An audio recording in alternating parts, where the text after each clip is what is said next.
munaasabad uu xilka kula wareegayay wasiirka cusub ee wasaaradda shaqada iyo arrimaha bulshada xukuumadda Soomaaliya mudane Cabdiwahaab Ugaas Khaliif Ugaas Xuseen ayaa ka dhacday xarunta wasaaradda ee magaalada Muqdisho.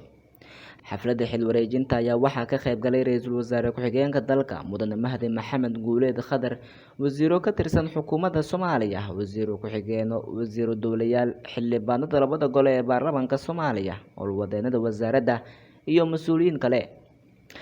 wasiirkii hore ee wasaaradda ahna wasiirka gaadiidka iyo duulista hawada xukuumadda federaalka ah ee Soomaaliya mudane Duraan Axmed Faarax ayaa sheegay muddadii uu joogay xafiiska inuu dadaal ku bixiyay sidii sare loogu qaadi lahaa howlaha wasaaradda, wuxuuna soo hadal qaaday in mashruuc dhowr ah oo muhiim u ah dalka la hirgeliyay kuwa kalena la ansixiyay, wuxuuna uu intaasi ku daray hadalkiisa in wasiirka cusub uu la shaqeyn doono sidii horey loogu sii wadi lahaa shaqooyinka ay ka shaqeynayso wasaaradda.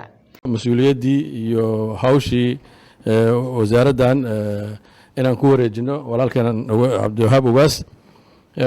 runtii Cabdiwahaab kusoo dhow waxaad kusoo dhawaataa wasaarad run ahaantii aad iyo aad u dhammaystiran. waxaan isleeyahay wasaaraddan waa wasaaradaha lafdhabarka u ah dowladda iyo dowladnimada.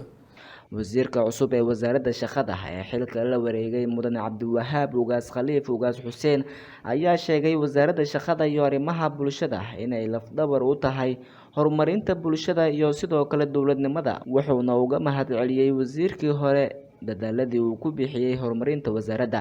waxaa sharaf weyn maanta ii ah inaad goobjoog u tahay xil wareejinta wasaaradda.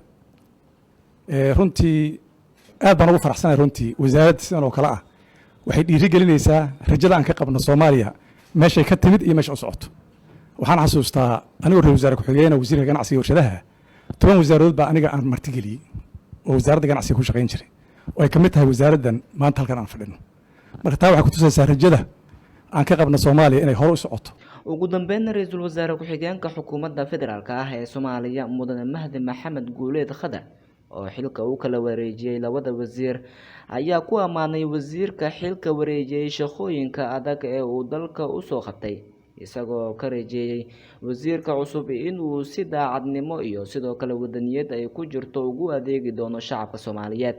marar badan baynu ka shaqeynay inay lafdhabartii tahay xuduudda shaqaale ee dalka, shaqaalihii barefadka ahaa ee gaarka ahaa iyo shaqaalihii dowladda labadiiba iyo arrimihii bulshada isku xidhayso, muhiimadda ay leedahay iyo doorka caalamka ay kaga jirto iyo dalcududdu ku faanaa inay tahay taa shaqada.